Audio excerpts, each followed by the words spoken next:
Hey procurement legend, today we're going to be talking about Tesla and Elon Musk and the approach that Tesla is taking to supply chain, to procurement, to supply management.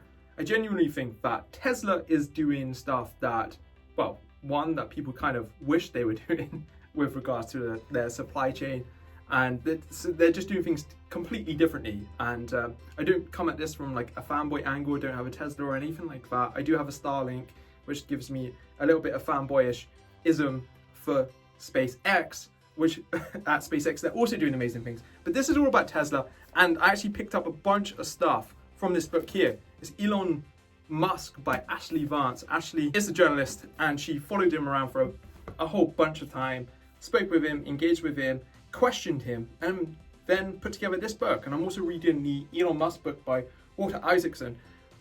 Although in the more recent book, it doesn't go into the supply chain stuff, which Ashlee Vance's book is perfect. It goes into the supply chain stuff quite a bit. Now, one thing that Tesla do that is different from pretty much any other business that I've come across from like a procurement supply chain angle is that they release something called an impact statement every single year. And it was a few months back now that the impact statement for 2022 came out. And in that, there's a whole bunch of stuff just on their supply chain. So I've pulled all of this together to give you some really cool insights. So one thing that Tesla do differently is that they've actually brought most of their operations in-house. They have a vertical supply chain. So this is something that Henry Ford did when he set up Ford in like the 1910s, 1920s, is that they found that there weren't the right suppliers out in the ecosystem for them. And Elon's spoken about this, right? They were a really small company who needed really expensive parts. And they kept going to certain suppliers to say like, oh, we need this made, but we need it changed, we need it in this way. And no one would trust them, right? They didn't want to open a line of credit with them. Tesla didn't have a huge amount of money behind it compared to all of the other automotive manufacturers in the space. Like they were small. They had millions behind them. That's really small money in that ecosystem. So what Tesla's had to do is actually focus more on buying the machinery and all of the tools, all of the materials to make all of their products, the parts of their car in-house, because they couldn't find the right suppliers to work with, right? And that's quite a big divergence from a lot of supply chain practices now, which is to utilize a globalized supply chain that has thousands upon suppliers and touch points. I've been reading Chip War, and just on some of the microchips that are made, like the smallest supply chains have something like 300 interactions where they move from various different plants to various different suppliers along the way.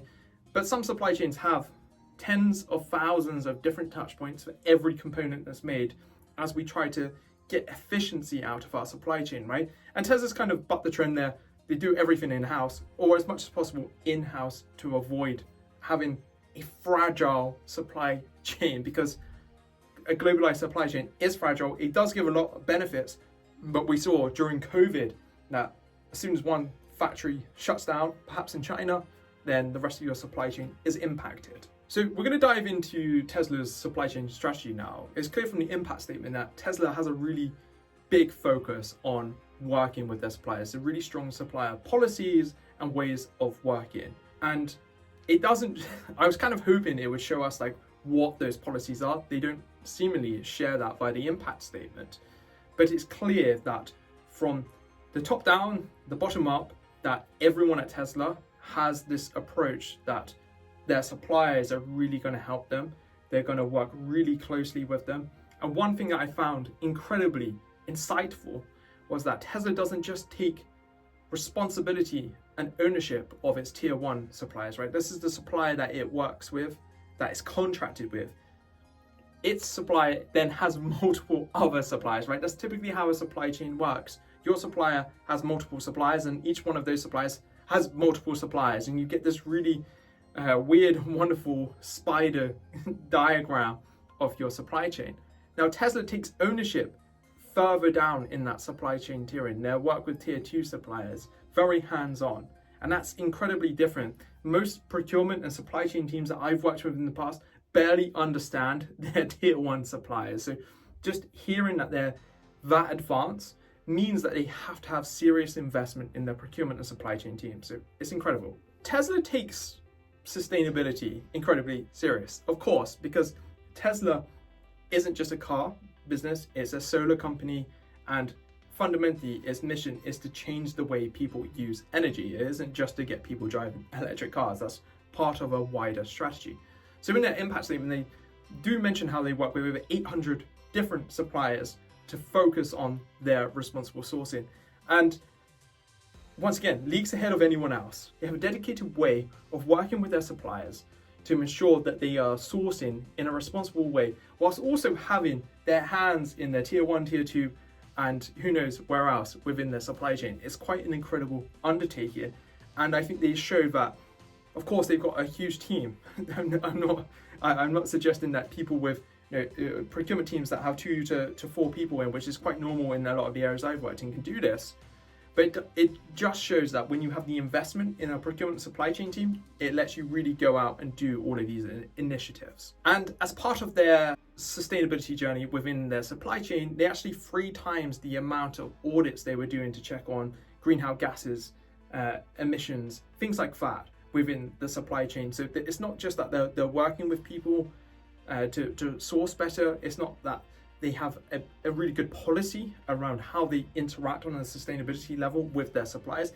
They're actually going out and auditing suppliers. And for anyone here who's watching that has gone out and done supplier audits, you'll know how much time they can take up. You've got all the travel time, all the prep, all the review, analysis of those audits. They take a huge amount of time. I've done a bunch in the past. They're really good fun. You learn a lot, but it's a serious undertaking to do this. But it's the only way you're ever going to get on top of sustainability, is like to have all the policy in place, to have good relationships, and then to audit as well. So I think that approach to sustainability by Tesla is like a gold standard one that I think we should all be using as a case study for how to do sustainability as procurement professionals. And then the last one, and once again, like the impact statement only gives you like fundamentally the top level information, but it did call out risk management. And it clearly stated that risk management is a proactive task for Tesla's procurement and supply chain team. They're not just sitting back waiting for risks to happen. They are challenging risks all the way through the supply chain. And Elon has this algorithm, right? And he talks about it, Walter Isaacson talks about this in the book he's wrote about Elon. And it's this 5-step process. And fundamentally, the process is challenge absolutely everything you know, you hear, and make it better. And that's what I think the approach is with their supply chain at Tesla. So I think that the Tesla impact statements, the last 2 years have been absolutely incredible. I've learned so much. I've written about them over on Substack, which is the community that I've been putting together. You should definitely go check it out. Subscribe over there for sure. It's all written content largely, sometimes podcasts, sometimes videos as well, just for community members.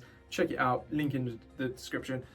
But just coming back to it, impact statement, the Ashlee Vance book, the Walter Isaacson book, I think they give really cool insights into the approach that Tesla are taking from a supply chain, a procurement angle, and they're a really good case study for us to learn, to dissect, and to get better at procurement. This is what this channel is about. It's about getting better at procurement so that you can get in that sort of top 1% of procurement professionals out there. It's incredible what they're doing. Definitely recommend you check each one of those resources out. I've left links in the description so you can check the books out. You can check the impact statements out. I've left any articles that I've put together on any of this subject matter there for you as well. And before you go, I actually made this video a little while ago. It's ESG woke, and it features Tesla, Elon Musk, and the approach that procurement and supply chain teams are taking. It's a very nuanced area. I massively recommend you go and watch that now.